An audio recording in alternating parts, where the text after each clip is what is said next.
Bom, pessoal, olá a todos. Algumas pessoas comentaram naquele meu vídeo lá sobre o dízimo de Abraão para mim falar sobre o dízimo de Jacó, né? Eu nem sabia que as pessoas usavam essa passagem para justificar o dízimo, né? Porque não tem muito a ver, entendeu, com o que as igrejas pregam hoje. Eu até pesquisei aqui nas imagens, né, que eu gosto de ilustrar os vídeos. Eu achei isso aqui que é um envelopezinho, ó, de alguma igreja, que eles colocam aqui a passagem, né, o dízimo de Jacó, para dar a entender pro fiel que ele tem que dizimar, né? Chega a ser uma coisa até meio estranha. Mas a passagem em questão é essa aqui, ó, Gênesis 28, do versículo 20 ao 22, que diz: E Jacó fez um voto, dizendo: Se Deus for comigo, e me guardar nessa viagem que eu faço, e me der pão para comer e vestes para vestir, eu em paz tornar a casa do meu pai, o Senhor me será por Deus, e esta pedra que eu tenho posto por coluna será a casa de Deus. E de tudo quanto me deres, certamente te darei o dízimo. Vamos dar uma analisada nessa passagem, conforme nós temos, e vamos fazer algumas pequenas perguntas, né? Primeiro, havia a prática do dízimo antes da lei? Porque dentro da própria Bíblia, é lá em Deuteronômio que é instituído o dízimo, lá com Moisés, etc, etc. Tomando a Bíblia como literal, tá, pessoal? Então já tinha essa prática de dar o dízimo antes da lei? Porque aqui nessa passagem não é o que diz aqui. Jacó está falando que fez um voto, é diferente. Então fica a primeira questão aí. Segunda questão. Essa eu gostaria que alguém me respondesse, somente os que defendem o dízimo. Jacó daria o dízimo para quem? Era para algum pastor? Era para algum levita? Era para um sacerdote? Porque nada disso tinha na época de Jacó. Então para quem que ele ia dar o dízimo? Porque ele diz assim, ó, certamente te darei o dízimo. Beleza, mas para quem? Porque os levitas, né, e o sacerdócio, ele começa lá com o irmão de Moisés, Arão. Arão, acho que é o primeiro levita ali da Bíblia. E ele e os filhos dele. Agora, tinha levita na época de Josué? Não, até porque o dízimo, né, de Sedacá, é justiça social, né, no judaísmo. Então, isso tinha que ser entregue para um sacerdote. Agora, tinha sacerdotes na época de Josué. Josué estava ali voltando para casa, no meio do nada, no meio do campo. Ia voltar lá para casa onde o pai dele morreu, Jacó, etc e tal. Tinha algum sacerdote? Então, para quem que ele ia dar esse dízimo? Alguém já se parou para se questionar sobre isso? Aqui seria 10%, né, a 10ª parte. Beleza, mas ele ia entregar para quem? Só se fosse para ele mesmo. Porque não tinha sacerdotes na época. A Bíblia diz em algum momento que alguma prática dos patriarcas deveria ser imitada pelos cristãos? É a mesma pergunta que eu faço, que eu já fiz lá no vídeo de Abraão e eu repito nesse. Quer dizer que se o patriarca fez alguma prática, o cristão deve seguir.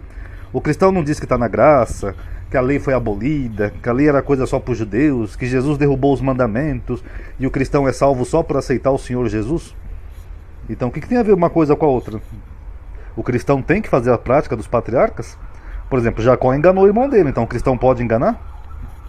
Então fica complicado, né, pessoal? As pessoas usam coisa de patriarcas para querer justificar uma prática que não tem nada a ver com uma igreja que surgiu milênios depois. Agora, no contexto dessa passagem, o dízimo de Jacó não foi uma prática religiosa como a gente vê no Universal, que eles pegam ali envelopezinho e tudo, para a pessoa ser um dizimista fiel. Na verdade, foi um voto. Aqui é Neder.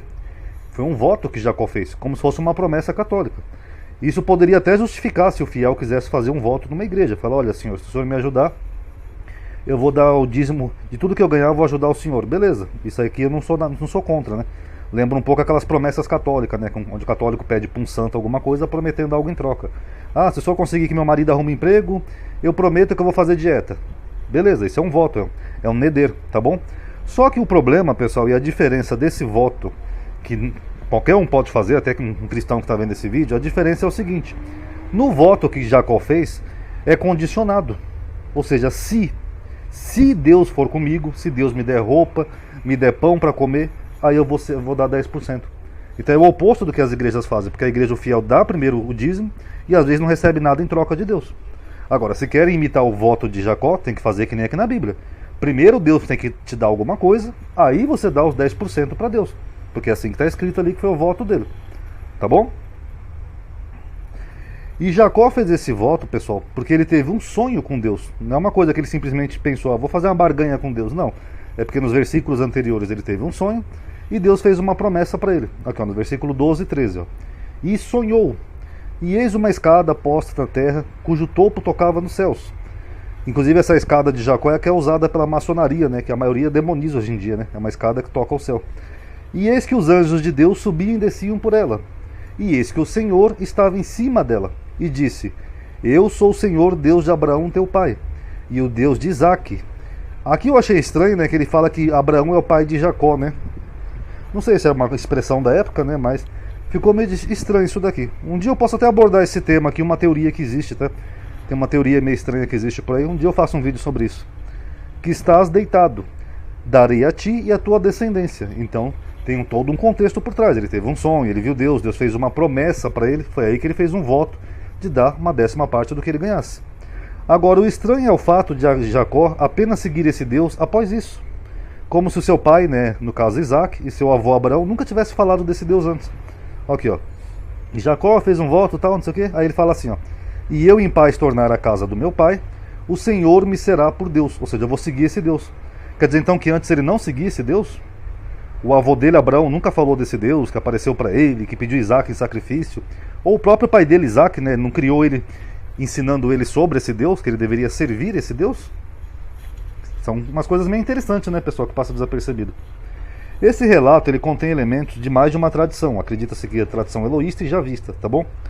A escada é uma referência aos zigurates da Babilônia, o que demonstra que a sua composição é tardia. Por exemplo, aqui é uma imagem do sonho de Jacó. Ele sonhou com uma escada, aí ele viu anjos subindo e descendo. Isso aqui, pessoal, é porque no mundo antigo, ali na Mesopotâmia, Babilônia, aquela região, eles faziam templos assim, ó.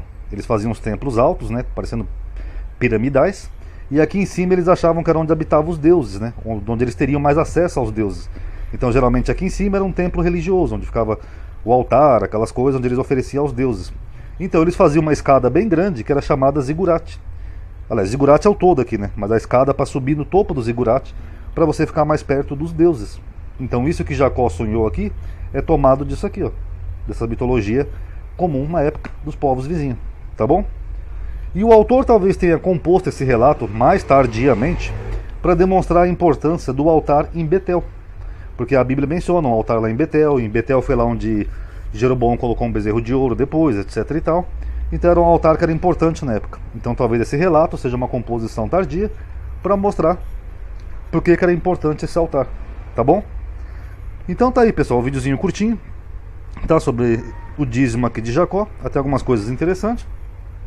E é que nem eu falei, isso aqui, se o fiel quiser fazer um voto com Deus, é um direito da fé pessoal de cada um. Ah, Ronaldo, eu vou fazer um voto com meu Deus. Nada contra. Mas aqui seria um voto, e não uma obrigatoriedade como as igrejas colocam. Como, por exemplo, ser um dizimista fiel. Não. Aqui é só um voto que uma pessoa está fazendo com Deus, tá bom? Então fica aí ao critério de cada um. Quem puder dar um like no vídeo, que vai estar ajudando, porque o YouTube está bugado, você sabe que likes ajudam a aumentar a atividade, tá bom? Obrigado por terem assistido, paz a todos.